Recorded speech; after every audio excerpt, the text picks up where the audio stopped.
नमस्कार दोस्तों। एक बार फिर से आप सभी का स्वागत है innovative study at the rate माँ पाठशाला ग्रुप पर, जिस पर आपके लिए करंट अफेयर्स की सीरीज चलाई जा रही है जो सभी एग्जामिनेशन के लिए ज़रूरी है।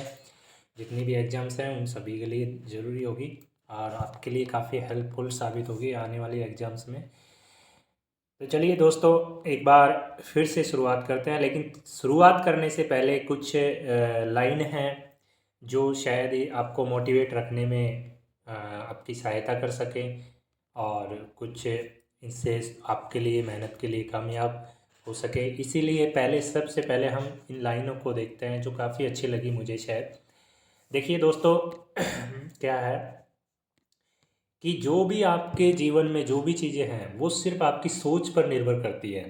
ठीक है, आपकी सोच कैसी है। आप अगर अच्छा सोचते हो तो आप अच्छा करोगे, अगर आप अच्छा नहीं सोचते हो, आप हमेशा नकारात्मक सोचते हो तो आप गलत करोगे, नकारात्मक चीज़ों की ओर भागोगे।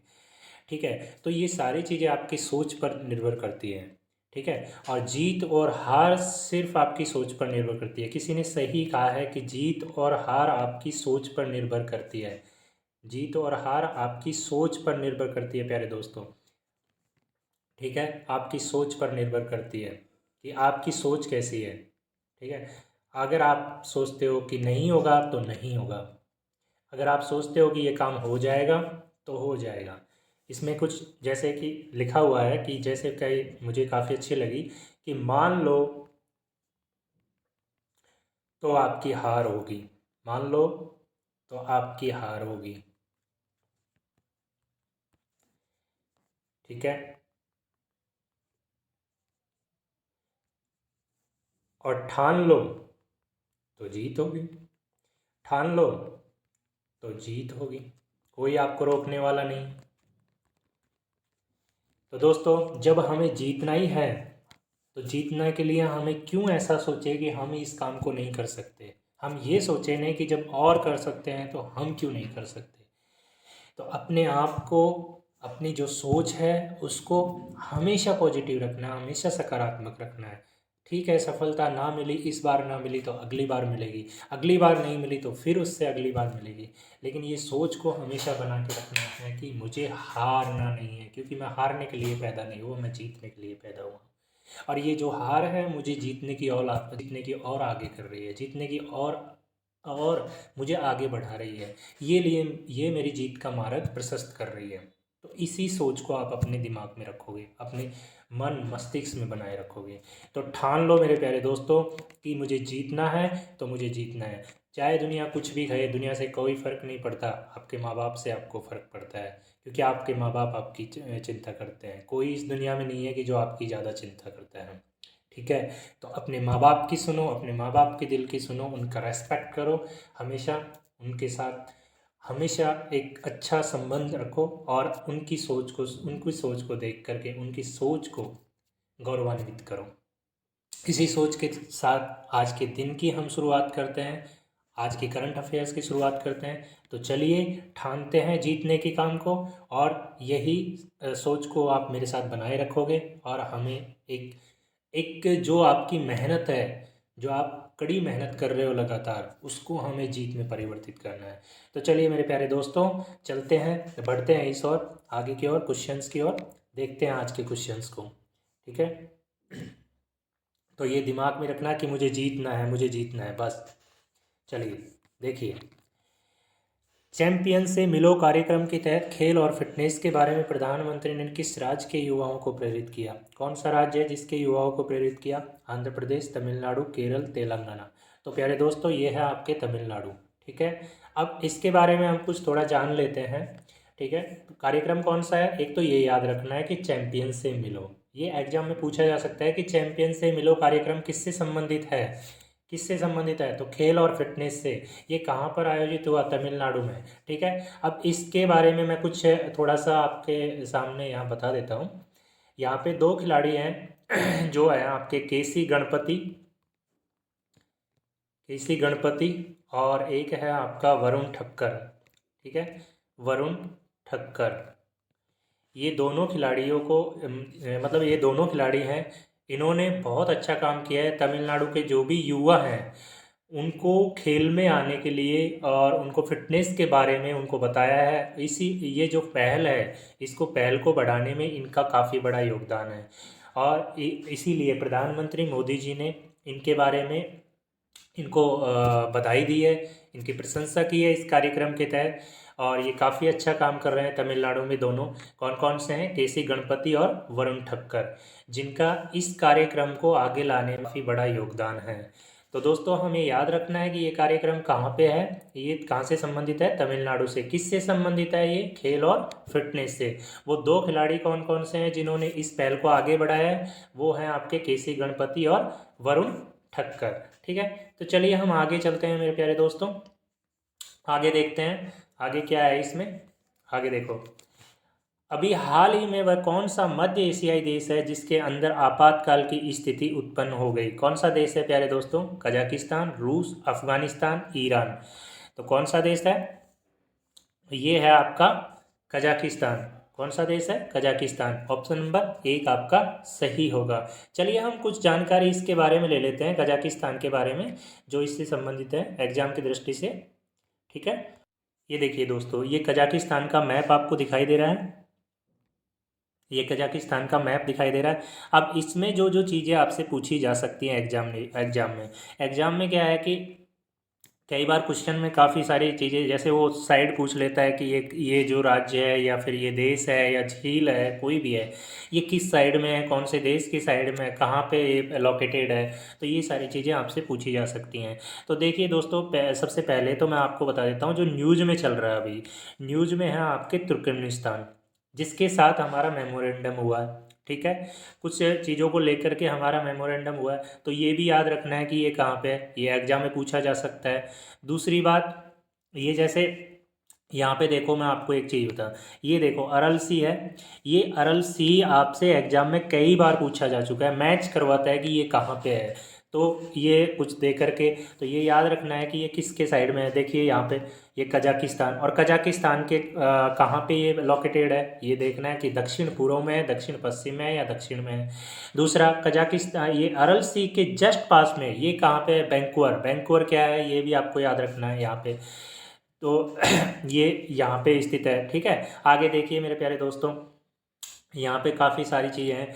कैस्पियन सी है आपका, कैस्पियन सी कहाँ पे है ये देखना है आपको। किस देश की बाउंड्री से लगी हुई है कैस्पियन सी की, जो तटरेखा है वो कहाँ से लगी हुई है, ये आपको देखना है। ठीक है, इसके आगे देखिए प्यारे दोस्तों, आगे देखिए आपको यहाँ पे ये दिखाई देगा कि ये रूसिया यानी रसिया का पार्ट था, कहीं ना कहीं पूर्वी सोवियत संघ का पार्ट था पहले।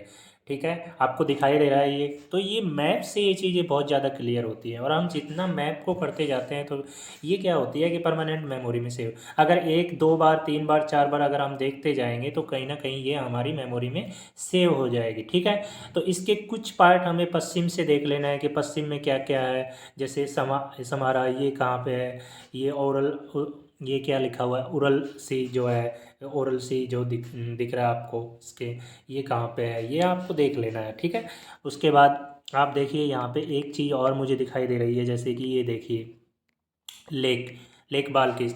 तो ये भी याद रखना है आपको कि ये कहाँ पे है, ये सारी चीज़ें आप याद रखना है। ठीक है, आपको काफ़ी इंपॉर्टेंट होगा एग्जाम में तो ये चीज़ों को आपको देख के चलना है। उज्बेकिस्तान, उज्बेकिस्तान की बाउंड्री किससे, और ये पूछा जा सकता है कि कजाकिस्तान की जो बाउंड्री है वो कितने देशों से लगी हुई है, कहाँ कहाँ से लगी हुई है। चाइना इधर है, उज्बेकिस्तान है, तुर्कमेनिस्तान है, अजरबैजान है।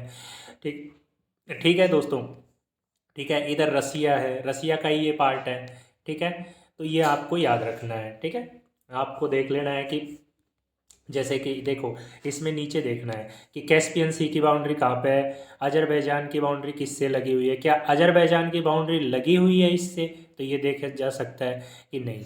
इसके बीच में कौन सा है, अजरबैजान और कजाकिस्तान के बीच में किसकी बाउंड्री लगी है, तो कैस्पियन सी बीच में है इसके। ठीक है, ये आपको क्वेश्चन दिया जा सकता है कि अजरबैजान और कजाकिस्तान के बीच में कौन सा सी है। तो यहाँ पे देखोगे कि आप कैस्पियन सी है। ठीक है, और कौन सी बाउंड्री लगी हुई है, तुर्कमेनिस्तान, उज्बेकिस्तान, ये आपके चाइना की भी लगी हुई है। ठीक है, किर्गिस्तान, ये देखिए आप, ठीक है। तो इनको देखना है, ये काफ़ी इंपॉर्टेंट है एग्जाम की दृष्टि से, ठीक है। तो चलिए, ये है आपके, और भी कुछ जानकारी है जो इससे रिलेटेड है, काफ़ी इंपॉर्टेंट जानकारी है, मैं आपको बता देता हूँ इसमें।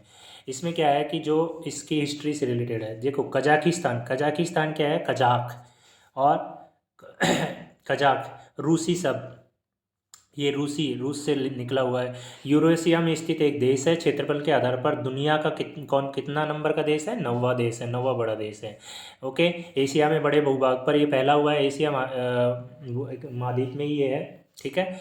और ये देश है जो पहले सोवियत संघ का हिस्सा हुआ करता था, पहले कहाँ हुआ था, सोवियत संघ का हिस्सा हुआ करता था।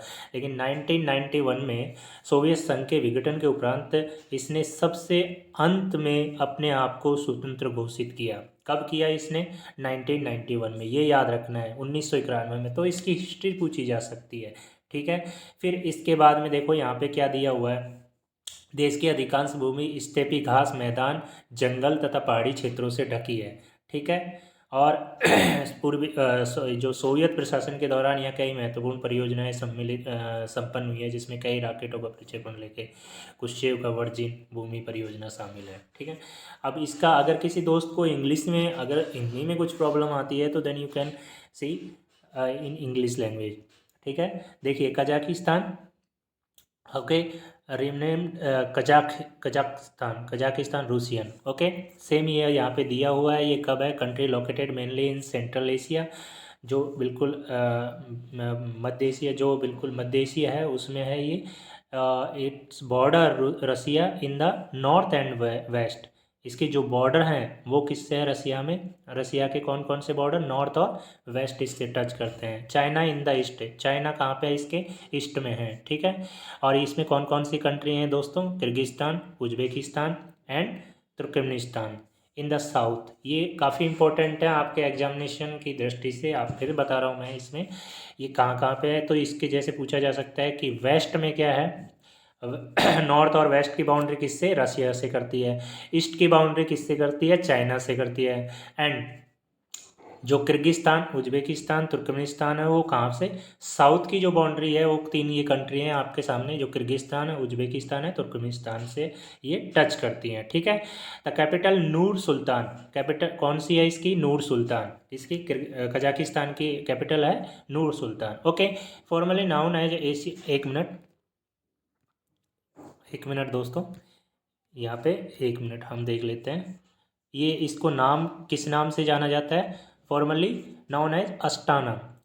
फिर मैंने अभी अभी आपको मैप में दिखाया था, ये किस नाम से जानी जाती है, अस्टाना। मूव फ्रॉम अल्मेटी, इसको अभी अल्मेटी बोल दिया, इसकी जगह अल्मेटी लेके आया है। The country largest city in 1997, ठीक है। Kazakhstan is the world largest located land locked country, मतलब ये चारों तरफ भूमि से घिरा हुआ है, ठीक है। The world's largest Muslim majority, सबसे वर्ल्ड में काफ़ी यहाँ पे मुस्लिम पाए जाते हैं, कंट्री बाय लैंड एरिया, और and the ninth largest country in the world, ठीक है। चलिए दोस्तों, यही है आपके लिए जो जितनी भी इम्पोर्टेंट इन्फॉर्मेशन थी यहाँ पे वो मैंने आपको दिखा दी है, और भी कुछ थोड़ी यहाँ पे जो इम्पोर्टेंट है वो मैं आपके लिए यहाँ पे शो कर रहा हूँ। One of the lowest population density, यहाँ पे क्या है, लोवेस्ट पॉपुलेशन पाई जाती है, ठीक है। वर्ल्ड में, पूरे वर्ल्ड में लोवेस्ट पॉपुलेशन है, ठीक है। तो चलिए आगे देखते हैं दोस्तों हम। हाँ, तो दोस्तों यहाँ पे जैसे कुछ बताया मैंने आपको, और एक चीज़ और है, ये जो अभी विरोध हो रहा है, ये विरोध क्यों हुआ है, ये गैस की कीमतें बढ़ने के कारण ही शुरू हुआ था। गैस की कीमतें बढ़ी है यहाँ पे, ठीक है। गैस की कीमतें बढ़ने के कारण ये शुरू हुआ है, ये विरोध गैस की कीमतें बढ़ने से शुरू हुआ, ये जो विरोध हुआ। और ये काफ़ी विरोध जो है ये काफ़ी मतलब बड़े लेवल पे अब हो चुका है, और अभी स्थानीय युद्ध होने की संभावना है वहाँ पे बनी दिख रही थी। तो अभी अभी जो रूस की सेना है वो भी वहाँ पे गई है स्थिति को कंट्रोल करने के लिए। और देखिए, इसमें मैंने आपको बता दिया कि ये पहले किसका पार्ट था, पूर्वी सोवियत संघ जो रूस है उसका, ठीक है। और लगभग 3 दशक पहले, कितने दशक पहले, 3 दशक पहले दोस्तों, 3 दशक पहले ये पूर्वी सोवियत संघ का पार्ट था। पूर्वी, मैंने आपको बता दिया 1991 में, ठीक है, पूर्वी सोवियत संघ का पार्ट था, पूर्वी सोवियत संघ का हिस्सा था। ओके, ये याद रखना है।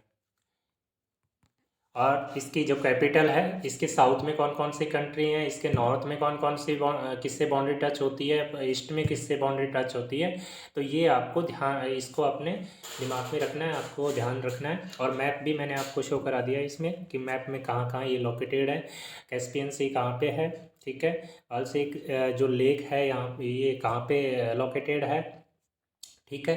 तो ये आपको याद रखना है। चलिए दोस्तों, अगला क्वेश्चन देखते हैं। कासिम जोमार टोकोयायो का संबंध किस देश से है? किस देश से है इनका संबंध? पाकिस्तान से, तुर्कमेनिस्तान से, कजाकिस्तान से, रूस से। तो मेरे प्यारे दोस्तों, इनका जो संबंध है वो है कजाकिस्तान से, ठीक है। और ये क्या है, कजाकिस्तान के राष्ट्रपति हैं, ध्यान रखना, ये राष्ट्रपति हैं कजाकिस्तान के। एक मिनट, कजाकिस्तान के क्या हैं, ये राष्ट्रपति हैं। और ये एग्ज़ाम में बहुत बार पूछा जाता है हमारे। कई बार क्या होता है कि कोई भी हमारे अगर न्यूज़ में रहता है तो हाईलाइट पर रहता है, उसको पूछ लेते हैं एग्ज़ाम में। तो ये ध्यान रखना है, किसी का नाम दे करके, कोई भी हो सकता है, प्रधानमंत्री हो सकता है या कोई इस पॉपुलर पर्सनैलिटी हो सकती है, उसका नाम दे करके वो पूछ लेते हैं।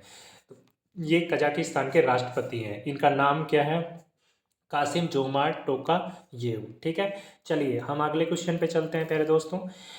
DRDO द्वारा विकसित स्वदेशी कोरोना की दवा का क्या नाम है? क्या नाम है? कॉपीकॉन, कोवैक्सीन, 2DG, कोविशील्ड। क्या नाम है इसका? 2DG, ठीक है। अब इसके बारे में हम थोड़ा जानकारी ले लेते हैं, ये जो 2DG है इसके बारे में। देखिए इसको कुछ, देखिए दोस्तों, ये है 2-डीऑक्सी डी ग्लूकोज। इसका जो पूरा नाम है वो है आपके 2 देखिए 2-डीऑक्सी डी ग्लूकोज, ठीक है। ये नाम इसका जरूर याद रखना है। पूरी फुल जो इसकी फुल फॉर्म है वो भी आपको याद रखनी है। क्या नाम है इसका?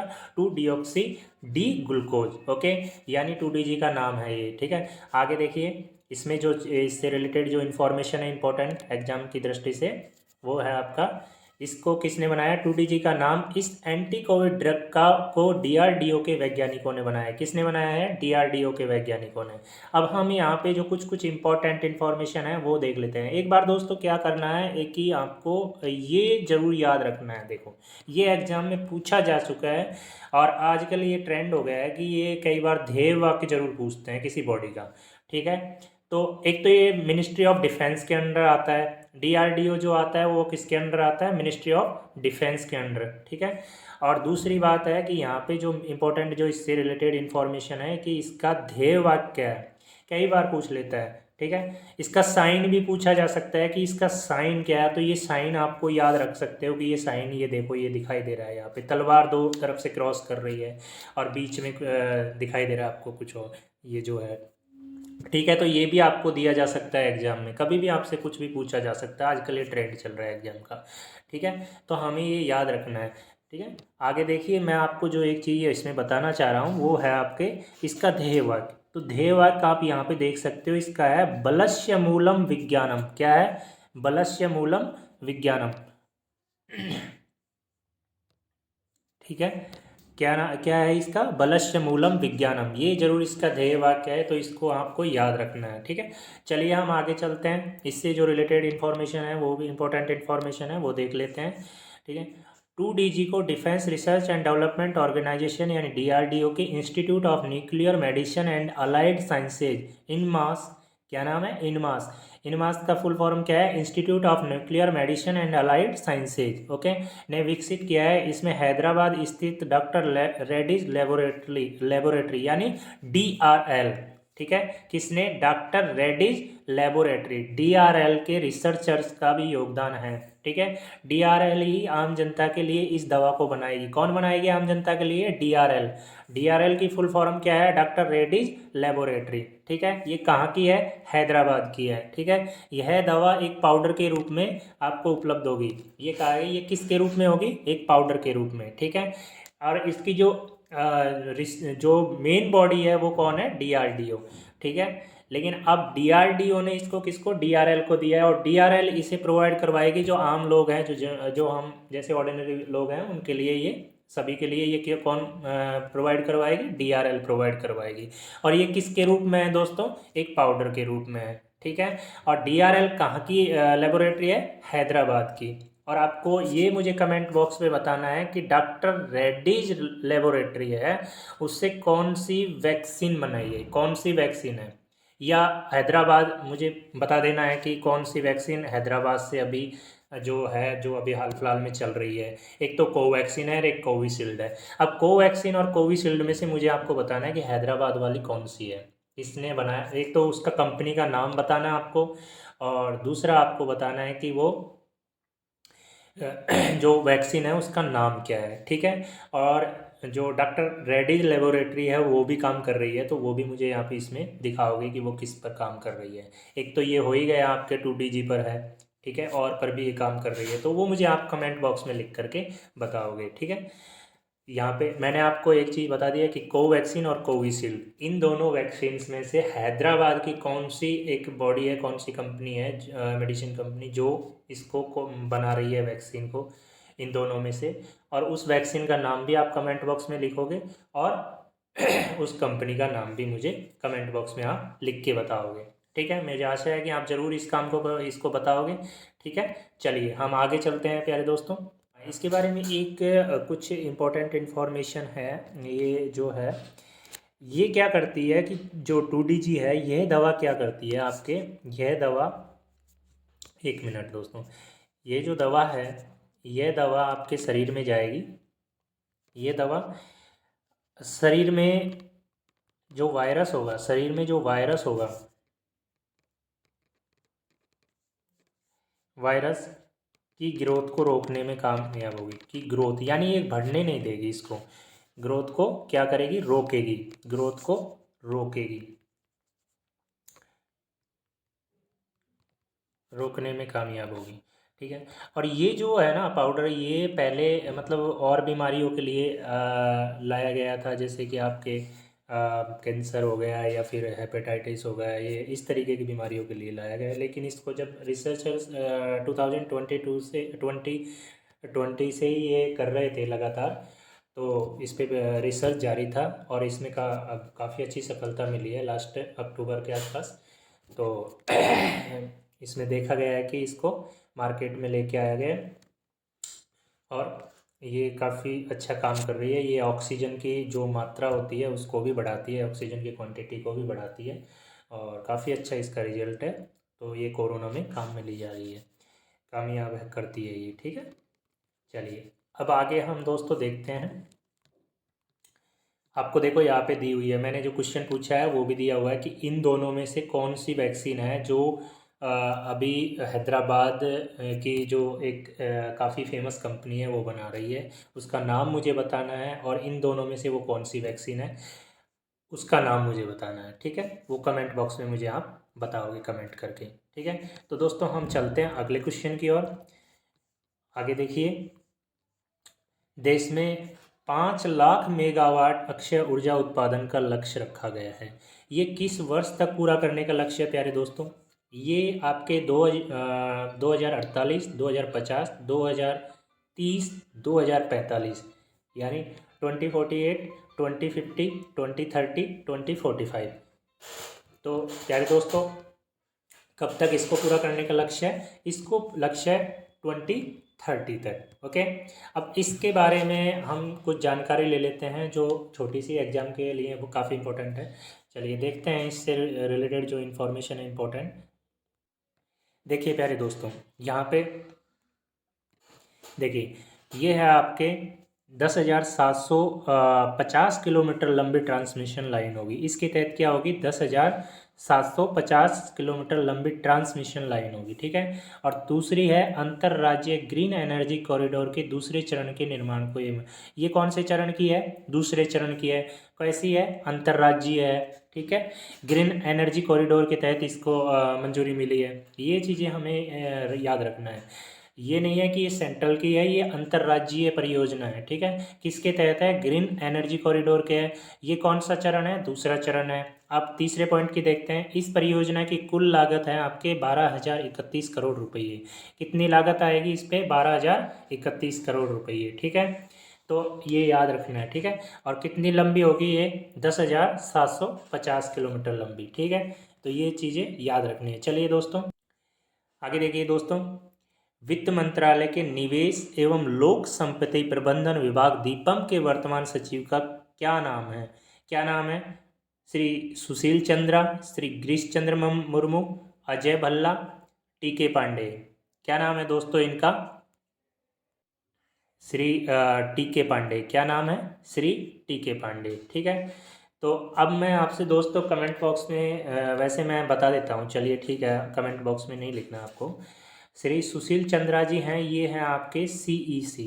क्या है? सीईसी यानी चीफ इलेक्शन कमीशन के जो हैं मेन हेड हैं अभी सुशील चंद्रा जी वर्तमान में। ठीक है, दूसरे जो गिरीश चंद्र मुर्मू जी हैं, ये सीएजी हैं, यानी कंट्रोलर ऑडिटर जनरल हैं ये इस टाइम। ठीक है, सीएजी, कंट्रोलर ऑडिटर जनरल। देखिए प्रोनाउंसिएशन में कोई भी आप देख लेना जो भी है। ठीक है, और जो श्री अजय भल्ला जी हैं, ये है आपके एचएस बोले तो होम सेक्रेटरी। जो वर्तमान में होम सेक्रेटरी हैं वो कौन है? आपके अजय भल्ला जी। ठीक है, अब मुझे कमेंट बॉक्स में आपको लिख के बताना है कि जो गिरीश चंद्र मुर्मू जी हैं, ये पहले यहाँ से सीएजी जो बनाए गए थे, सीएजी से पहले कहाँ पे पोस्टेड थे, या किस पद पे इनको लगाया गया था गवर्नमेंट ऑफ इंडिया के द्वारा?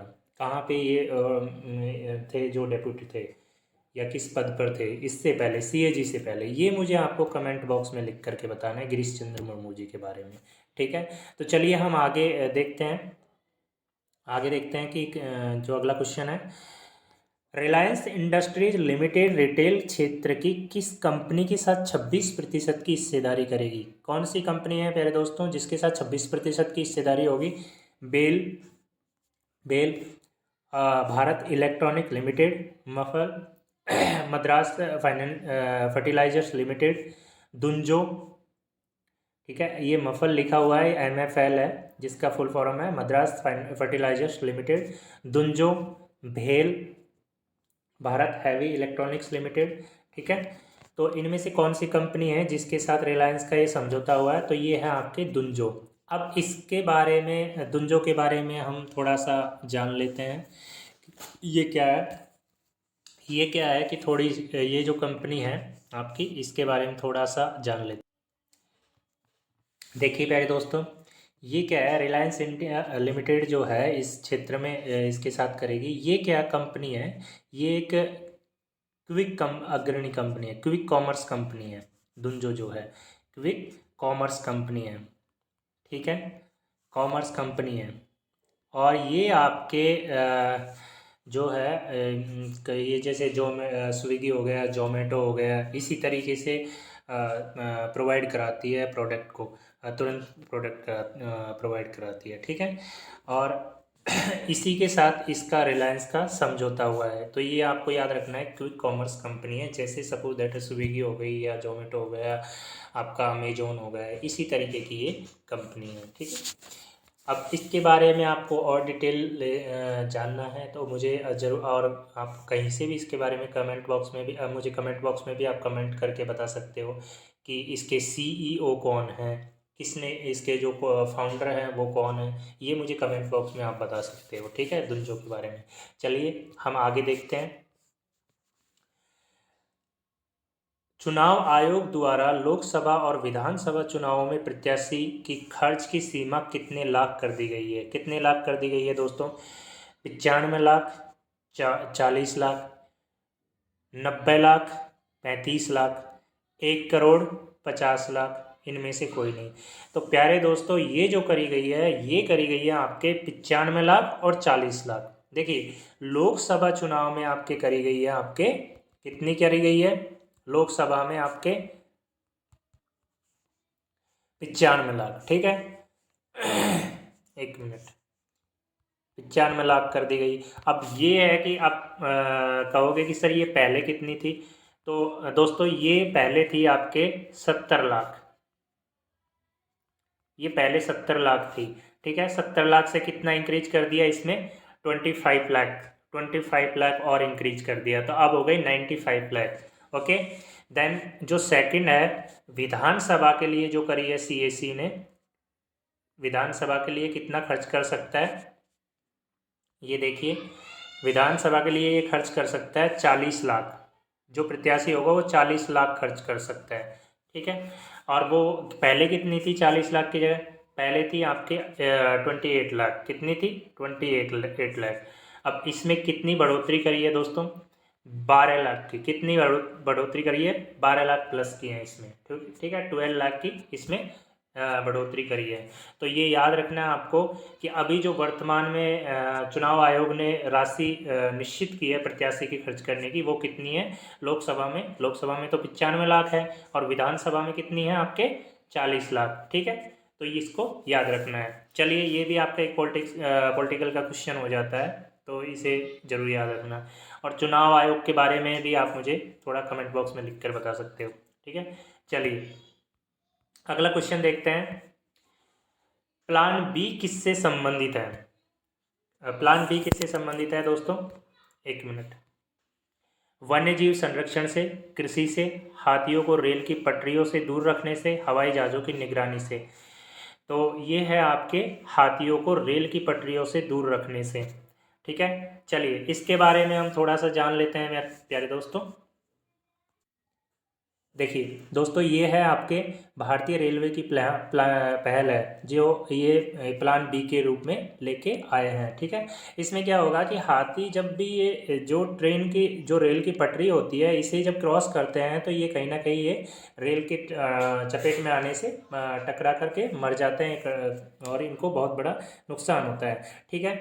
तो अब इसको किसने किया है, नॉर्थ ईस्ट फ्रंटियर रेलवे यानी एनएफआर, उत्तरी पश्चिमी सीमांत जो रेलवे है उसने इसको लेके आया है, और ये काफ़ी सक्सेसफुल रहा है, ठीक है। अब इसमें जो याद रखने की बात है एग्जाम की दृष्टि से, वो है कि ये कि प्लान बी में जो यंत्र लगाए जाएंगे वो कैसे लगाए जाएंगे, आपके मधुमक्खियों की आवाज़ वाले, ठीक है। जो यंत्र जो इक्विपमेंट लगाए जाएंगे उनसे मधुमक्खियों की आवाज़ आएगी। और जब पता है कि आपको जो हाथी होते हैं ना, वो मधुमक्खी की आवाज़ से काफ़ी डरते हैं, उनको मधुमक्खी की आवाज़ आते ही वो भाग जाते हैं यहाँ पे, ऐसा उनके साथ रिलेटेड है। तो इसीलिए इसमें ऐसा उपकरण लगाया गया है जो मधुमक्खी की आवाज़ निकालेगा, और जैसे ही वो आवाज़ निकलेगी तो ये हाथी दूर पटरी से हो जाएंगे। और ये काफ़ी दिनों से रिसर्च किया जा रहा था, इसमें काफ़ी सफलता मिली है, ठीक है।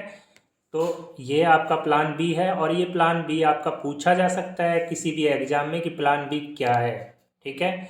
तो ये है आपका रेल की पटरियों से हाथियों को दूर रखने की योजना, जो उत्तरी सीमांत रेलवे के द्वारा सबसे पहले लेके आया गया। तो ये याद रखना है, ठीक है। स्टेटमेंट में दे सकता है, कैसे भी आपसे पूछा जा सकता है, क्या मधुमक्खियों की आवाज़ निकलेगी, तो हाँ मधुमक्खियों की आवाज़ निकलेगी। उत्तरी सीमांत रेलवे ने लागू किया है, बिल्कुल किया है, ठीक है। और इससे ट्रेन हादसे से जो हाथियों की मौत होती है, क्या उनको बचाने में हमें सहायता मिलेगी, बिल्कुल मिलेगी। तो इस तरीके से आपको इसको याद रखना है, ठीक है दोस्तों। चलिए हम आगे चलते हैं दोस्तों। मैंने आपसे दीपम के बारे में थोड़ा हम जानकारी और ले लेते हैं। दीपम के बारे में मैंने आपको नहीं बताया था उस टाइम, तो चलिए हम दीपम के बारे में थोड़ा जान लेते हैं, और कुछ जो जानकारी है एग्जाम की दृष्टि से। ये जो डिपार्टमेंट है दीपम के बारे में, निवेश और लोक परिसंपत्ति प्रबंधन विभाग दीपम, यानी कि department investment and public asset management, DIPAM। Okay. केंद्रीय सरकारी क्षेत्र के उपक्रमों में इक्विटी के निवेश सहित इक्विटी में निवेश सहित केंद्र सरकार के निवेश के प्रबंधन से संबंधित सभी मामलों पर कार्रवाई करता है, ठीक है। और इसके कितने क्षेत्र हैं दोस्तों, इसके 4 क्षेत्र हैं, ठीक है। 4 क्षेत्र कौन कौन से हैं आपके दिए हुए हैं यहाँ पे। प्रमुख क्षेत्र जो है, रणनीतिक विनिवेश, अल्पांश हिस्सेदारी की बिक्री, परिसंपत्ति मुद्रीकरण और पूंजीगत पुनर्संरचना, ये इसके 4 क्षेत्र हैं, ठीक है। और मैंने आपको यहाँ पे भी दिया हुआ, देखो, राजनीतिक विनिवेश और निजीकरण, दूसरा इसका जो क्षेत्र है अल्पांश हिस्सेदारी की बिक्री, ठीक है, परिसंपत्ति मुद्रीकरण, और इसका जो है पूंजीगत प्रबंधन, ठीक है। ये आपके ये क्षेत्र इसके अंडर आते हैं। 4 क्षेत्र याद रखना, कभी भी पूछा जा सकता है कि इसके अंदर कितने क्षेत्र आते हैं, तो 4 क्षेत्रों पर ये काम करता है। ठीक है, ये किस डिपार्टमेंट के अंदर आता है? ये वैसे तो कॉमर्शियल डिपार्टमेंट के, वाणिज्यिक डिपार्टमेंट, ये है department of investment and public assist, वित्त मंत्रालय के तहत। ठीक है, आगे देखिए, एक यहाँ पे हमें कुछ और जानकारी लेनी है। दुंजो, दुंजो के बारे में मैंने आपको बताया था, लेकिन इसके बारे में और एक थोड़ा सा जानकारी ले लेते हैं। दुंजो क्या है? एक डिलीवरी ऐप है। क्या है? डिलीवरी ऐप है, जो 60 से भी कम मिनट में आपके दरवाजे तक कुछ ज़रूरत सामान पहुँचाता है। ठीक है, चाहे वह फूड डिलीवरी हो या किराने की खरीदारी, ज़रूरी दवाई, निजी पार्सल, पेट सप्लाई। दुंजो एकमात्र डिलीवरी ऐप है। क्या है? ये याद रखना है कि आपको ये डिलीवरी ऐप है। ठीक है, जैसे मैंने आपको बताया था कि अमेजोन है, फ्लिपकार्ट है, स्विगी है, जोमेटो है, ये सारे डिलीवरी ऐप हैं। तो आप जानते हो कि इनका खुद का कुछ भी नहीं है, ये बस जैसे ही आप ऑर्डर करते हो आपके पास खाना पहुंच जाता है। जैसे ही आप ऑर्डर करते हो अमेजोन से आपके पास सामान पहुंच जाता है, फ्लिपकार्ट से आपके पास सामान पहुंच जाता है। तो ये डिलीवरी ऐप है। इन्हीं की तर्ज पर ये दुंजो ऐप है, जो इस काम काफ़ी अच्छे से ये काम काफ़ी अच्छे से कर रहा है और बड़ी डिलीवरी कंपनी जैसे स्विगी, जोमेटो को टक्कर दे रहा है। इसकी स्थापना कब हुई थी प्यारे दोस्तों? 2014 में हुई थी। ये याद रखना है, डुंजो की स्थापना 2014 में हुई थी। मुंबई विश्वविद्यालय के पूर्व छात्र कबीर विश्वास ने इसकी स्थापना की थी। यानी इसके जो फाउंडर थे वो कौन है? कबीर विश्वास। ठीक है, डुंजो ने एक छोटे व्हाट्सएप ग्रुप के रूप में शुरुआत की और बाद में अब ऐप एक हाइपर लोकल डिलीवरी ऐप के रूप में तब्दील हो गया। हाइपर लोकल का मतलब होता है जब कोई चीज़ बहुत ज़्यादा हाईलाइट हो जाती है, जब बड़े लेवल पे आ जाती है, तो कहीं ना कहीं इसका नाम हो गया। तभी तो आपको पता है कि रिलायंस जैसी कंपनी ने इसके साथ समझौता किया। कितने प्रतिशत का? 26% का, रिटेल कंपनी के रूप।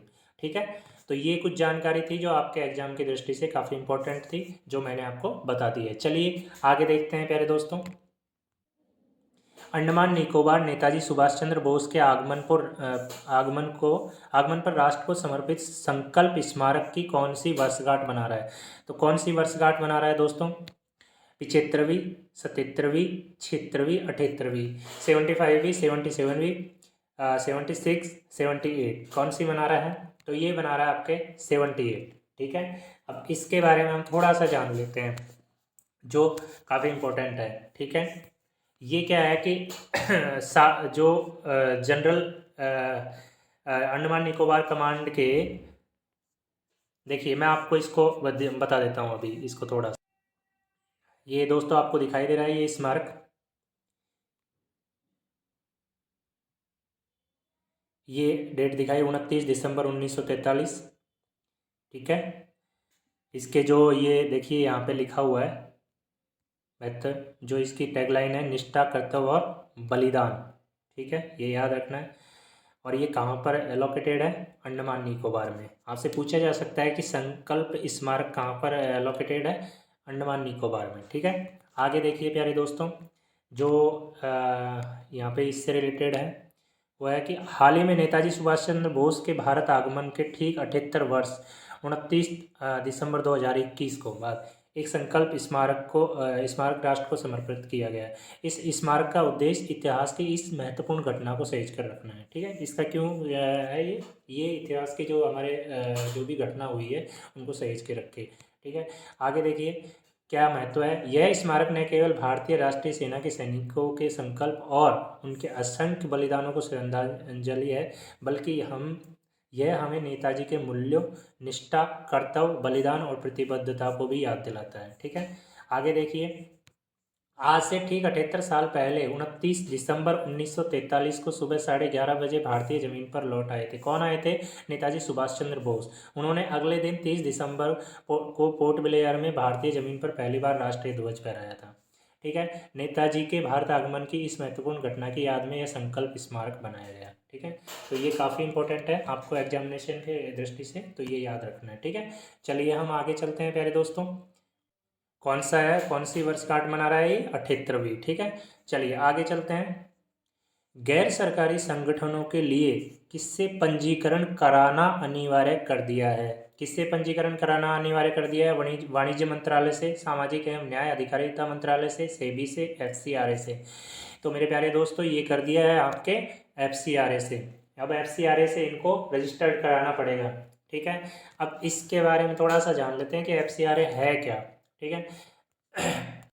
FCRA की फुल फॉर्म है foreign contribution act, foreign contribution regulation act.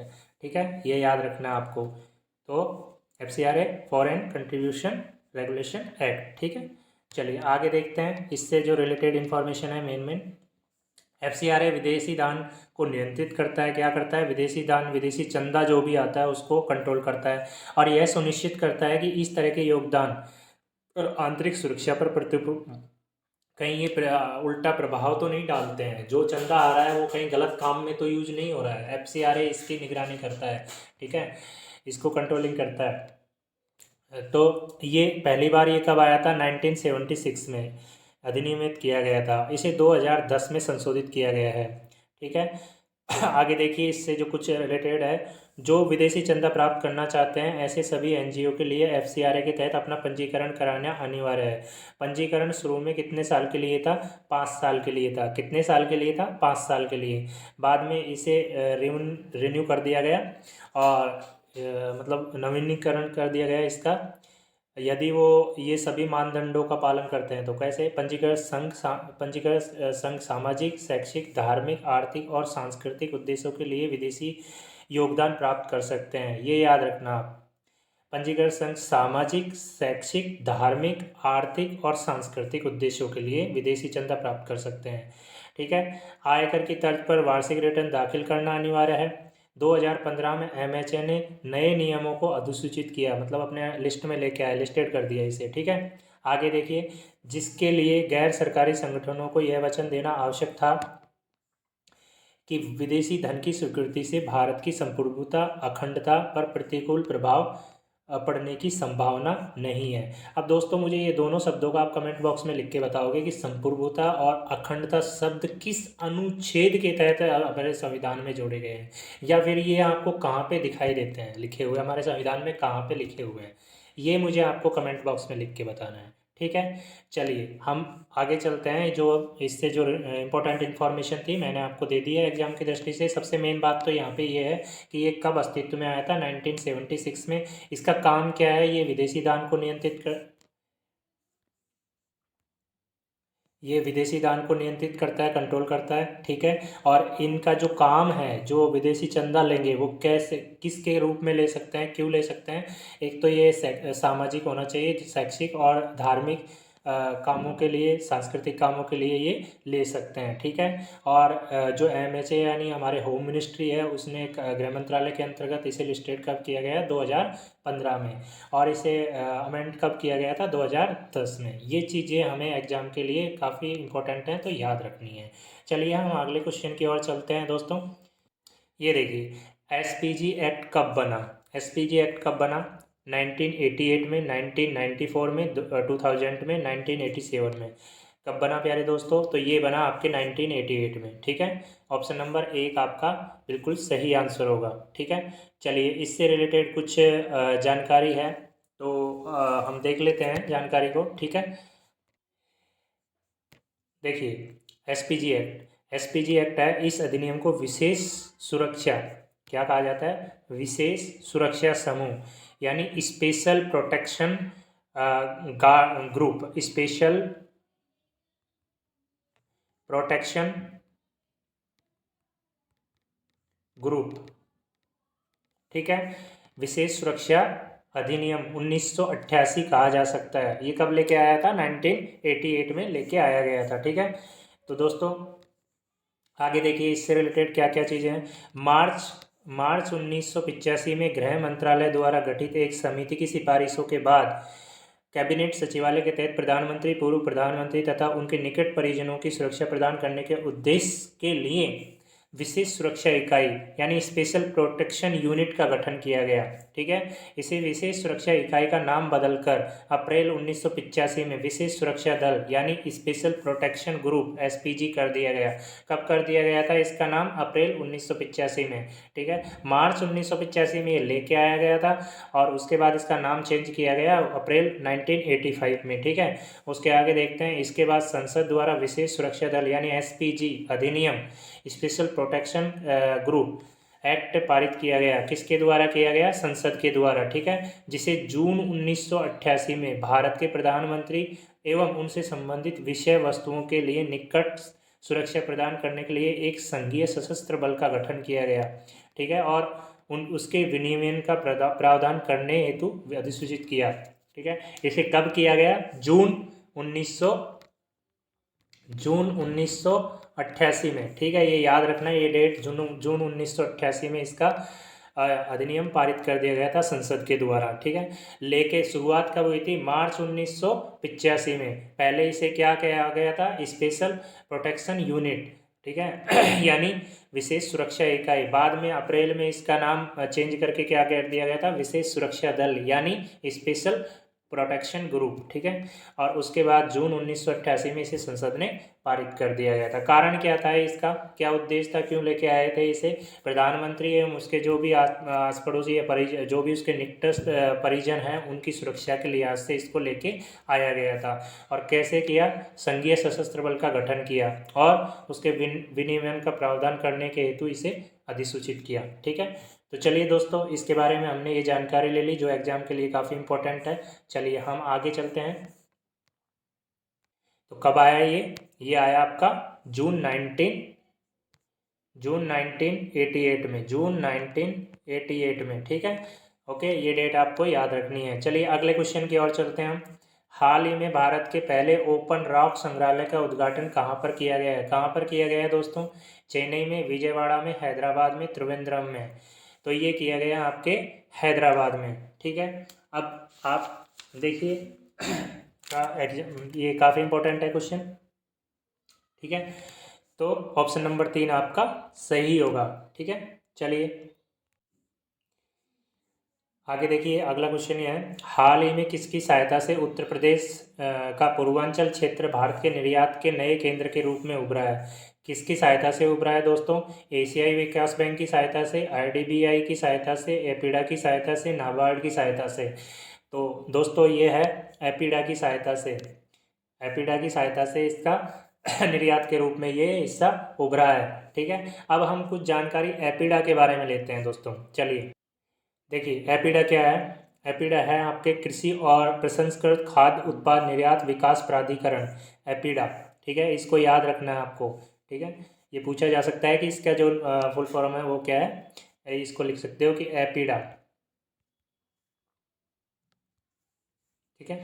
इसकी जो है कृषि और प्रसंस्कृत खाद्य उत्पाद निर्यात विकास प्राधिकरण एपीडा। इसकी स्थापना हुई थी 1985 में। कब हुई थी स्थापना? 1985 में। संसद द्वारा इसके पारित किया गया था इस बिल को। संसद द्वारा पारित कृषि और प्रसंस्कृत उत्पाद निर्यात विकास प्राधिकरण के अंतर्गत भारत सरकार द्वारा इसकी स्थापना की गई थी। इस अधिनियम को 1986 का 2 को भारत, ये जो भी है ये तो इसकी जो अंदर की नॉलेज है वो है, इससे कोई ज़्यादा ज़रूरी नहीं है, बस हमें याद रखना है कि इसकी स्थापना कब हुई थी? दिसंबर 1985 में, ठीक है। इसके बाद इसको कब लागू किया गया? 13 फरवरी 1986 को लागू किया गया था, ठीक है। अब इसके जो काम हैं वो क्या क्या हैं मैं आपको यहाँ पे बता देता हूँ। इसका काम जो है देखिए, वित्तीय सहायता प्रदान कर या सर्वेक्षण तथा संभावता अध्ययनों, संयुक्त उद्यमों के बारे में संपत्ति जो पूंजी लगाकर, समान पूंजी लगाकर तथा अन्य राहतों व आर्थिक सहायता योजनाओं के द्वारा अनुसूचित उत्पादों के निर्यात से संबंध उद्योगों का विकास करना है, ठीक है। आगे देखिए इसके, ये काफ़ी सारे हैं। निर्धारित शुल्क के भुगतान पर अनुसूचित उत्पादों के निर्यातकों के रूप में व्यक्तियों का पंजीकरण करना है। निर्यात उद्देश्य के लिए अनुसूचित उत्पादों के लिए मानक और निर्देश तय करना है।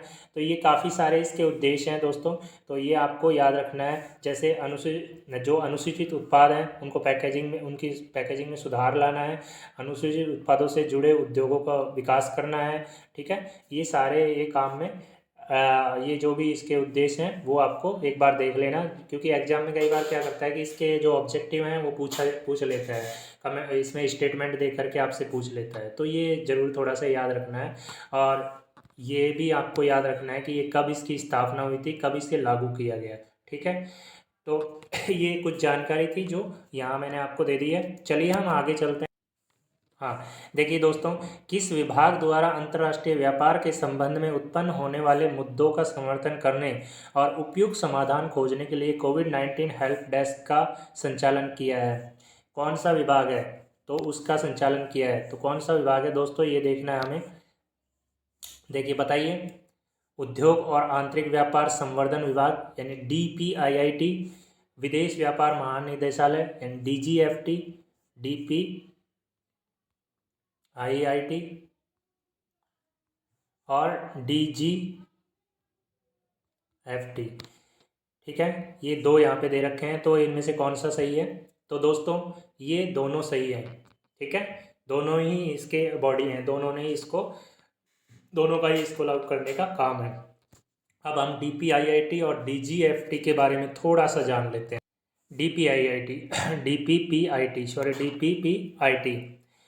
ठीक है, ये है उद्योग और आंतरिक व्यापार संवर्धन विभाग। DPIIT भारत में वाणिज्य और उद्योग मंत्रालय के तहत एक केंद्र सरकार का विभाग है। किसके तहत आता है दोस्तों? ये वाणिज्य और उद्योग मंत्रालय के तहत। ठीक है, क्या नाम है? उद्योग और आंतरिक व्यापार संवर्धन। ठीक है, इसको याद रखना। DPIIT, ये गलत लिखा हुआ है, DPIIT, टाइपिंग मिस्टेक है ये। ठीक है, ठीक है, आगे देखते हैं दोस्तों। ये है आपका, ये क्या क्या काम करता है? ये DPIIT समग्र औद्योगिक नीति के लिए जिम्मेदार है। ये देश में प्रत्यक्ष विदेशी निवेश FDI प्रवाह को सुविधाजनक बनाने और बढ़ाने के लिए भी जिम्मेदार है। ठीक है, ये याद रखना है। वर्तमान विभाग अपने वर्तमान स्वरूप में 27 जनवरी 2019 को अस्तित्व में आया। कब आया था? 27 जनवरी 2019 को अस्तित्व में आया था। अब इसका नीचे अगर जिन दोस्तों को देखो प्रॉब्लम होती है, काफ़ी सारे दोस्त ऐसे हैं जो कहते हैं कि सर हमें हिंदी में नहीं समझ आता, हमें इंग्लिश में प्रोवाइड कराया जाए, तो इंग्लिश में भी उनके लिए कुछ कुछ जो इंपॉर्टेंट इन्फॉर्मेशन है मैंने यहाँ पे प्रोवाइड कराई हुई है, आप देख सकते हैं। The department for promotion of industry and internal trade यानी DPIIT is a central government department under the ministry of commerce and industry in India. It is responsible for the industrial sector, keeping in view the national priorities and socio-economic objective, while individual administrative ministries look after the production, distribution, ये याद रखना है, production, distribution, development and planning aspect of specific industries allocated to them. DPIIT is responsible for the overall industrial policy.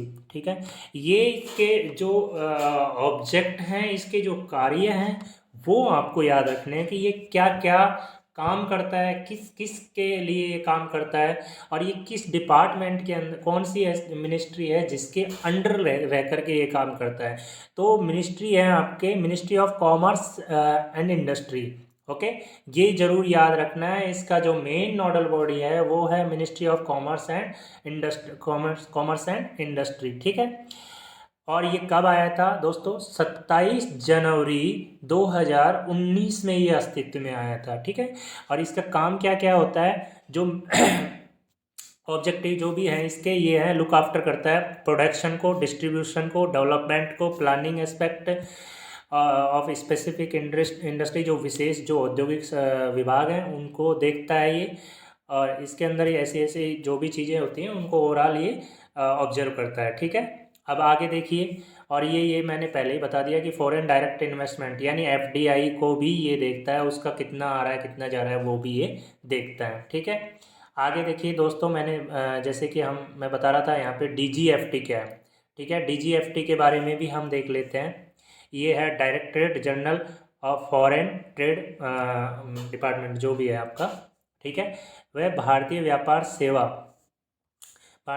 सेवा यानी ITS Bharat सरकार की कार्यकारी शाखा के केंद्रीय सिविल सेवा के समूह ए के तहत एक सिविल सेवा एक, इसे 1965 में माथुर समिति यानी श्री HC माथुर संसद सदस्य की अध्यक्षता में आयात और निर्यात व्यापार नियंत्रण पर अध्ययन दल की सिफारिशों के आधार पर अंतर्राष्ट्रीय व्यापार और वाणिज्य को संभालने। अंतर्राष्ट्रीय व्यापार,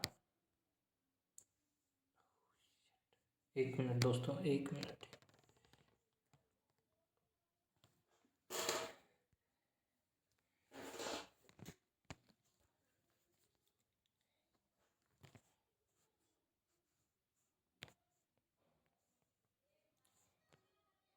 यह है अंतर्राष्ट्रीय व्यापार और वाणिज्य को संभालने के लिए एक विशेष संवर्ग के रूप में इसे बनाया गया था। कब? 1965 में एक समिति थी। कौन सी समिति? श्री एच.सी. माथुर की जो समिति थी, ठीक है। इसे कहते हैं वर्तमान व्यापार महानिदेशालय, यानी DGFT, ठीक है।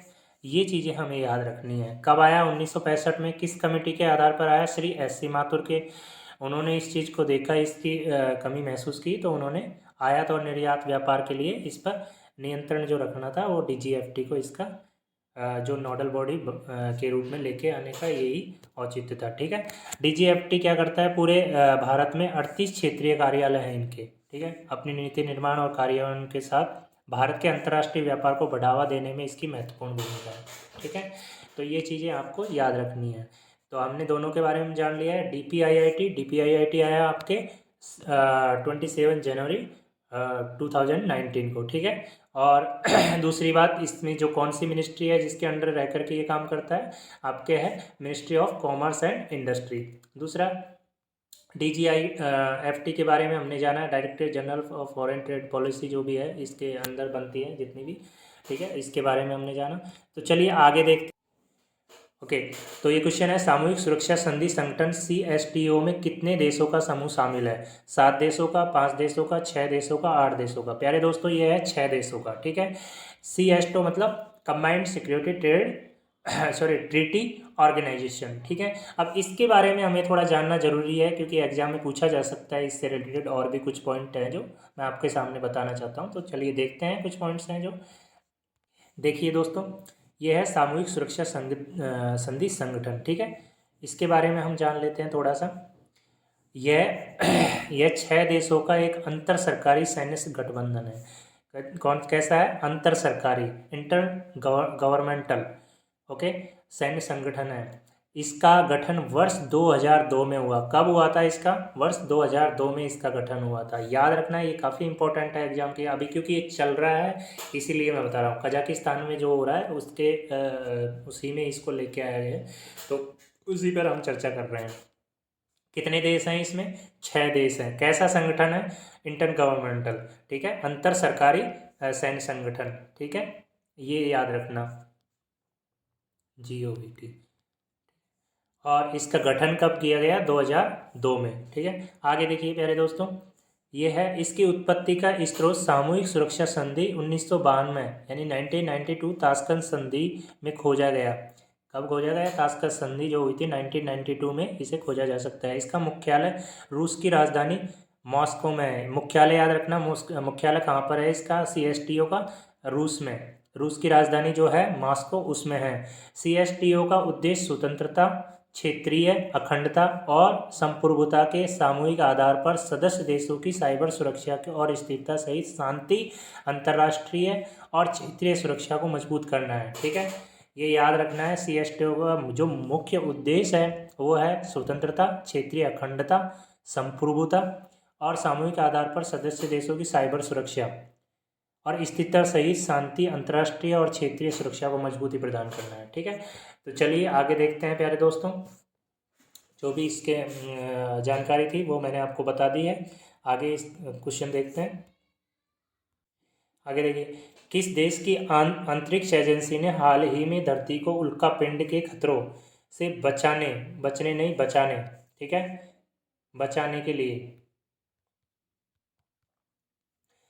लिए अपना स्पेस क्राफ्ट भेजा है?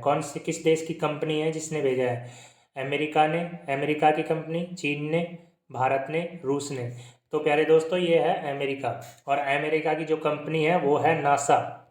कौन सी है? नासा। अब इसके बारे में हम थोड़ा जान लेते हैं, ठीक है, देखते हैं। देखिए दोस्तों, ये है डार्ट मिशन, और आपने सुना होगा अभी डार्ट मिशन चला था न्यूज़ में। तो डार्ट मिशन के तहत नासा ने खास मिशन के लिए अंतरिक्ष में भेजा स्पेसक्राफ्ट, धरती को बचाना है मकसद। अब इसमें देखते हैं क्या है। अमेरिकी अंतरिक्ष एजेंसी नासा ने धरती को बचाने के लिए एक स्पेसक्राफ्ट लॉन्च किया है। यह मिशन उन विशाल उल्कापिंडों को धरती पर आने से रोकेगा या रोका जा सकेगा जो यहाँ जीवन के लिए खतरा बन सकते हैं। ठीक है, इसका मेन मकसद जो क्या है कि धरती पर जो उल्कापिंड आएंगे उनको रोकने का है, क्योंकि अगर ये नीचे आ गए तो कहीं ना कहीं ये जीवन के लिए खतरा बन सकते हैं। तो अभी अमेरिका की जो कंपनी है नासा, उसने एक स्पेसक्राफ्ट अंतरिक्ष में भेजा है। मेन उद्देश्य क्या है? धरती को बचाना। किससे? उल्कापिंडों से। किस मिशन के तहत भेजा है ये? डार्ट मिशन के तहत। कौन सा मिशन है? Dart mission. कितनी जानकारी मिल चुकी है? डार्ट मिशन के तहत भेजा है। किस कंपनी ने? नासा ने भेजा है। और स्पेसक्राफ्ट जो भेजा है वो क्यों भेजा है? धरती को बचाने के लिए उल्कापिंड से। ठीक है, क्यों? क्योंकि अगर उल्कापिंड धरती पे आ गए तो ये कहीं ना कहीं जीवन के लिए खतरा बन सकते हैं। ठीक है, तो चलिए आगे देखते हैं प्यारे दोस्तों। ये देखिए ये है KVIEC। KVIEC, ठीक है, KVIEC द्वारा देश की पहली mobile honey processing van launch की गई है। यह कौन से राज्य में शुरू की गई है दोस्तों? उत्तर प्रदेश में, बिहार में, उत्तराखंड में, राजस्थान में। तो कहाँ पे है ये? उत्तर प्रदेश में। ठीक है, सबसे पहले जो मोबाइल हनी प्रोसेसिंग वैन जो लॉन्च की गई है, ये शुरू की गई है, ये की गई है उत्तर प्रदेश में। अब उत्तर प्रदेश में कहाँ पे ये शुरू की गई है, इसके बारे में भी हम थोड़ा सा जान लेते हैं, और थोड़ा सा इसके बारे में KVIC के बारे में भी जान लेते हैं कि ये क्या है। ठीक है, तो चलिए देखते हैं। KVIC क्या है? खादी और ग्राम उद्योग आयोग, KVIC। ठीक है, खादी और ग्राम उद्योग आयोग, KVIC, khadi and village industries commission. ठीक है, ये याद रखना है। KVIC की फुल फॉर्म है khadi and village industry commission. कई बार पूछ लेता है फुल फॉर्म भी। ठीक है, संसद के खादी एवं ग्राम उद्योग आयोग अधिनियम 1956 के तहत भारत सरकार द्वारा निर्मित एक वैधानिक निकाय है। कब आया था ये अधिनियम? किस अधिनियम के तहत बना? 1956 के अधिनियम के, ग्राम उद्योग आयोग अधिनियम के तहत ये लेके आया गया। अभी जो हम जिस पर बात कर रहे थे कि ये जो मोबाइल प्रोसेसिंग वैन शुरू की गई है KVIC द्वारा, ये उत्तर प्रदेश के गाजियाबाद के सिरोरा गाँव में। कहाँ पे है? गाजियाबाद के सिरोरा गांव में। ठीक है, देश की पहली mobile honey processing van launch की है। ठीक है, अब ये याद रखना है, ये काफ़ी इंपॉर्टेंट है। गाजियाबाद में है, उत्तर प्रदेश का ज़िला है ये इसमें जो गांव है सिरोरा, वहाँ पे इसको शुरू किया गया है। किसके द्वारा? KVIC के द्वारा। ठीक है, KVIC की फुल फॉर्म है आपके khadi and village industry commission. ठीक है, कब आया? 1956 में, ग्राम उद्योग अधिनियम 1956 के तहत ये लेके आया गया। ठीक है, चलिए इतनी जानकारी काफ़ी है, आगे देखते हैं। हाल ही में क्लाउडेड तेंदुए की प्रजाति को किस राज्य में देखा गया है? किस राज्य में देखा गया है दोस्तों? आसाम में, मेघालय में, नागालैंड में, मणिपुर में। तो ये है आपका नागालैंड जिसमें इसको देखा गया है, यानी ऑप्शन नंबर 3 आपका बिल्कुल सही आंसर होगा। चलिए आगे देखते हैं। हाल ही में ओरिएंटल डार्टर नामक पक्षी को किस अभ्यारण्य में देखा गया है? किबुल लामझाओ अभ्यारण्य में, ताल छापर अभ्यारण्य में, केवलादेव अभ्यारण्य में, नामदफा अभ्यारण्य में। तो बताइए दोस्तों किस में देखा गया है? तो मैं आपको बता देता हूँ, ये देखा गया है केवलादेव अभ्यारण्य में। ठीक है, आपको पता ही है केवलादेव कहाँ पर स्थित है। ये राजस्थान में है, राजस्थान के भरतपुर ज़िले में है ये। ठीक है, राजस्थान के भरतपुर ज़िले में, याद रखना इस चीज़ को, भरतपुर ज़िले में है। और क्यों फेमस है ये? क्योंकि ये जो साइबेरियन क्रेन आते हैं वो यहाँ पे आते हैं साल में एक बार, साइबर क्रेन के रूप में, मतलब यहाँ पे प्रवास करते हैं। यहाँ पे एक समय होता है, उनका एक टाइम होता है, उसमें ये आते हैं, तो इसके लिए ये फेमस है। ठीक है, केवलादेव अभ्यारण्य राजस्थान के भरतपुर ज़िले में। ठीक है दोस्तों, ये तो हो गई मेरे द्वारा बताई गई जानकारी। अब मुझे ये बताना है कि आपको कमेंट बॉक्स में लिख करके कि जो यहाँ पे ये दिए गए हैं किबुल लामझाओ, ताल छापर, नामदफा, ये अभ्यारण्य कहाँ कहाँ पर लोकेटेड हैं, और ये क्यों फेमस है, ये क्या कारण है, क्या इसमें कौन से जानवर पाए जाते हैं या ऐसा, ये सारा मुझे कमेंट बॉक्स में आपको लिख के बताना है। ये ज़रूर आपको बताना है। ठीक है, मैं देखूंगा कि आप कितने लोग इसका जवाब देते हो कमेंट बॉक्स में। और अगर थोड़ी सी जानकारी मैं देना चाहूँ तो मैं यहाँ पे मैं फिर भी आपको बता देता हूँ। देखिए, किबुल लामझाओ, आपको पता है कि किबुल लामझाओ कहाँ पे है? मणिपुर में। ठीक है, आपने देखा है, और ये बताते हैं कि तैरता हुआ अभ्यारण्य है। ठीक है, तैरता हुआ अभ्यारण्य है ये। ठीक है, जीव अभ्यारण्य है जो ये। ठीक है, ये कहाँ पे है? मणिपुर में, किबुल लामझाओ। ठीक है। अब देखो जो कौन सी झील है जिसमें है ये, अब वो झील का नाम आपको देना है, कौन सी झील के अंदर ये है। ठीक है, ये मुझे आप कमेंट बॉक्स में, मणिपुर में कौन सी झील है जिसमें ये लोकेटेड है। ठीक है, अब ताल छापर है, ताल छापर राजस्थान में ही है। और ये है आपका जो काले हिरण है उनके लिए फेमस है। ठीक है, और नामदफा, नामदफा आपके कहाँ पे है ये आपको बताना है कि नामदफा कौन से राज्य में स्थित है, ये मुझे आपको कमेंट बॉक्स में बताना है। ठीक है, अरुणाचल प्रदेश में है या सिक्किम में है या कहाँ पे है, इतना हिंट मैं आपको दे सकता हूँ। ठीक है, और कौन से पक्षी पाए जाते हैं ये इसमें, या कौन से जानवर हैं, बाघ के लिए हैं, चीता के लिए, कौन से के लिए, ये सारा मुझे आप कमेंट बॉक्स में लिख के बताओगे। मैं देखता हूँ कितने दोस्तों का कमेंट बॉक्स में जवाब आता है। ठीक है, बताने को मैं भी बता सकता हूँ, लेकिन आपका मैं वेट करूँगा दोस्तों। और मुझे पता है कि आप मेहनत कर रहे हो, सभी दोस्त काफ़ी अच्छे से मेहनत कर रहे हो। तो हर दिन हमें प्रैक्टिस करनी है, जितनी हम प्रैक्टिस करेंगे उतने ही ज़्यादा अपने आप को निखार पाते जाएंगे। और आप याद रखें कि अपने आप को जितना आप ज्ञान की देवी माँ सरस्वती के चरणों में आपको समर्पित कर दोगे तो वो भी आपको अपने चरणों में संभालेगी। ये दुनिया की जो दिखावट है इससे दूर रह करके अपने ज्ञान को संग्रहित करें, अपने ज्ञान को जमा करें, उसके साथ चले, क्योंकि आपको कोई कुछ नहीं देगा, आपका ज्ञान ही आपको आगे लेके जाएगा, आपका ज्ञान ही आपको प्लेटफॉर्म प्रोवाइड करवाएगा। जिस प्लेटफॉर्म की तलाश में आप इधर उधर भटक रहे हो वो आपको आपका ज्ञान, आपकी जानकारी ही प्रोवाइड करवाएगी। तो क्यों हम दूसरी चीज़ों की ओर भाग रहे हैं। हम 50-50 दिन ऐसे बिगाड़ते हैं जिनका कोई मतलब नहीं होता। या आप कह सकते हो कि एक दिन में भी अगर हम 5 घंटे, एक दिन में भी अगर हम 5 घंटे वेस्ट कर रहे हैं तो मतलब हम जीवन में कितने घंटे वेस्ट कर रहे हैं ये भी आप देख सकते हो। एक दिन में हम मान लो 5 मिनट से लेके चलते हैं, बिल्कुल नॉर्मली 5 मिनट से लेके चलते हैं कि 5 मिनट अगर हम वेस्ट कर रहे हैं तो महीने में हमारे 150 मिनट वेस्ट होते हैं। कितने? 150 मिनट दोस्तों। और देखिए 150 मिनट अगर हमने वेस्ट करे, 150 मिनट हमने अगर वेस्ट करे, 1 मिनट दोस्तों, 150 मिनट हमने वेस्ट करे तो 150 मिनट का आप निकाल सकते हो कि कितना होता है, घंटे कितने बन जाते हैं आपके 150 मिनट के। ठीक है, तो आप लगभग लगभग आपके 2 आवर, ठीक है, 30 मिनट यानी 2.5 घंटे आपने एक महीने में वैसे सिर्फ 5 मिनट से आपने खर्च कर दिए। तो आप, मैं ये नहीं कह रहा कि आप वीडियो में ऐसे कमेंट करिए या ऐसा कुछ करिए, अगर आपके काम का नहीं है तो मत करिए, ऐसा कुछ नहीं है। अगर आपके काम का है तो आप कमेंट करिए, आप इसको आगे बढ़ाइए, आप इसे अच्छे से अपने दोस्तों को बताइए, आपको अच्छा लगा अपने दोस्तों को बताइए। आप अपने जो भी फ्रेंड सर्किल में हैं, जो भी पढ़ रहे हैं, जो मेहनत कर रहे हैं, क्योंकि इसमें कोई और चीज़ तो है नहीं, इसमें एक पढ़ाई से रिलेटेड ही आपकी है जो आपके एग्ज़ाम में काम में आएगी। कहीं ना कहीं हमसे पूछा जा सकता है कि ये अभ्यारण्य कहाँ पे है, ये अभ्यारण्य कहाँ पे है, ये किसके लिए फेमस है, आपसे मैच करवाया जा सकता है। अगर सपोज दैट आज आप कमेंट बॉक्स में लिख रहे हो, प्रैक्टिस कर रहे हो, और जिस टाइम आपने एग्ज़ाम दी है आपको याद आ गया, तो क्या आप इसे सही नहीं करके आओगे? क्या ये सही नहीं करोगे?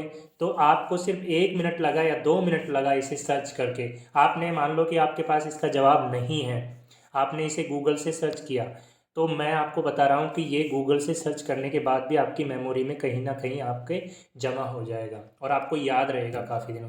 जिस चीज़ की हम डिस्कवरी करते हैं, जिस चीज़ को हम ज़्यादातर खोजने में अपना दिमाग लगाते हैं, वो चीज़ हमारे दिमाग में जमा होती है। जिसमें थोड़ा मेहनत लगती है, जिसमें थोड़ा पसीना आता है, वो चीज़ हमें ज़्यादा दिनों तक याद रहती है। और जिसमें मेहनत नहीं लगती, पसीना नहीं लगता, वो चीज़ भी हमारे साथ ज़्यादा समय तक नहीं रुकती है। चाहे वो पैसे की बात कर लो, चाहे वो किसी कपड़े की बात कर लो, या कोई भी चीज़ कर लो, कोई भी शौक कर लो आप, बिना मेहनत की चीज़ कभी भी नहीं रुकती है मेरे प्यारे दोस्तों। तो मेहनत कीजिए, एक अच्छे विचारों के साथ, एक सकारात्मक सोच के साथ, एक मजबूती के साथ आप आगे बढ़िए। और मेरा मानना है कि मैं आप सभी दोस्तों से रिक्वेस्ट कर रहा हूँ, मेरी तरफ से रिक्वेस्ट कर रहा हूँ कि आप जितने ज़्यादा इस पे जुड़ोगे, इस चैनल पे जितने ज़्यादा जुड़ोगे और जितना ज़्यादा मुझे बूस्टअप करोगे, शायद हो सकता है कि मुझे आपके सहयोग से मुझे सफलता मिल जाए, मुझे भी सफलता मिल सकती है, मैं भी आगे बढ़ सकता हूँ। मेरा मेरा भी ज्ञान में, जो मेरा ज्ञान है उसमें भी वृद्धि हो सकती है। तो कहीं ना कहीं हम एक दूसरे को मिलकर के आगे बढ़ाएं, एक दूसरे को आगे की ओर लेके जाएं। किसी का पैर नहीं खींचना, हमें किसी का हाथ नहीं खींचना कि उसे पीछे की ओर लेके आना है, उसे आगे की ओर लेके जाना है, उसे फॉरवर्ड करना है, उसे बैकवर्ड नहीं करना कभी भी। ठीक है। तो प्यारे दोस्तों, आज मैं इतना ही कहना चाहूँगा कि आप सभी जितना जो क्वेश्चन आपको दिए जा रहे हैं कमेंट बॉक्स में लिखने के लिए, please try at one time, please try and write in comment box all answers, okay, and tell me how you feel after watch this video। आपको कैसा फील हुआ इस वीडियो को देखने के बाद, और जो मेरे द्वारा जानकारी दी गई है, अगर उसमें कहीं सुधार की आवश्यकता है तो प्लीज़ आप कमेंट बॉक्स में लिख सकते हैं कि सर यहाँ पे सुधार की आवश्यकता है, इसको हम सुधार कर सकते हैं, तो वो भी आप कमेंट बॉक्स में लिख सकते हैं मुझे। ठीक है। तो चलिए दोस्तों, एक क्वेश्चन और आपके लिए है जिसका आपको आंसर कमेंट बॉक्स में, आप ही के लिए ये क्वेश्चन है, अन्नामलाई टाइगर रिजर्व कहाँ पर स्थित है एवं इसमें जो जानवर पाया जाता है उसका नाम लिखना है, ये आपको कमेंट बॉक्स में लिखना है। ठीक है। अब मैंने जितने भी कमेंट बॉक्स के लिए आपको क्वेश्चंस बोले हैं उनका आपको जवाब देना है। ठीक है। कौन, एक तो ये है, और आपका मैं बता देता हूँ आपको फिर से जितने भी है क्वेश्चंस, और आपका ये आपको छोड़ दीजिए यहाँ पे। थोड़ा मुझे अगर नासा के बारे में भी अगर आप लिख के बताएंगे तो काफ़ी मुझे अच्छा लगेगा कि नासा क्या है।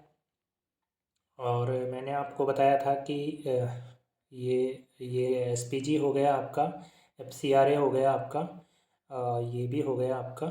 ठीक है। ये भी आपका हो गया है। हाँ, थोड़ा ये भी मैंने आपको करवा दिया थोड़ा सा।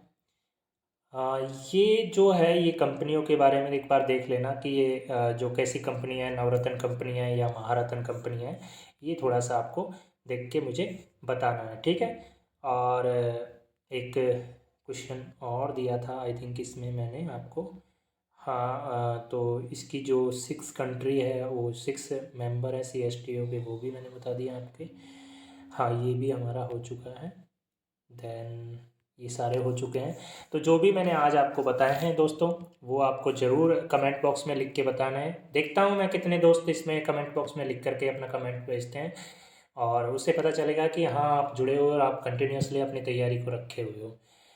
तो चलिए दोस्तों, फिर मिलते हैं आपसे एक अगले वीडियो में, एक नई ऊर्जा के साथ, नेक्स्ट एक नई सोच के साथ। ठीक है। तब तक के लिए thanks and have a nice day. Bye bye. Take care.